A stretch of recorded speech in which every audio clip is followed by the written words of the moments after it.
තිබූ තැනක සොර සතුරන් ගත නොහෙනා එසඳ වනාවත් වතුරෙන් වල නොහෙනා එහෙමනේ කෝප වූවත් රජ මැතිඳුන් ගත නොහෙනා ඉතුරු කල් දන්නවා මොකද්ද උගත වනා ශිල්පයමයි මතුර සිංහල සාහිත්‍යද ඒකට කියන්නේ නෑ ආර්ථික විද්‍යාව මොකද්ද ඒක විචාරයක් කරන්නකෝ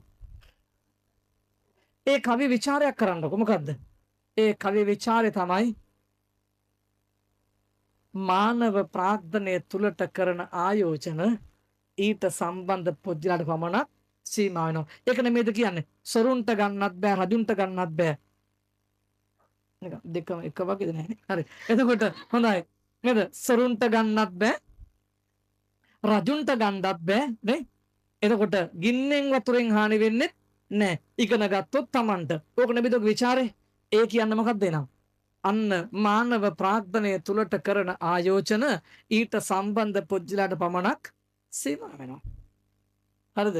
එහෙනම් එදා ඔය පුංචි කාලේ ඉගෙන ගත්තෝ දැන් මේ ගලප ගන්න විතර අපිට තියෙන්නේ මේකේ. ඔය දන්න දේවල්.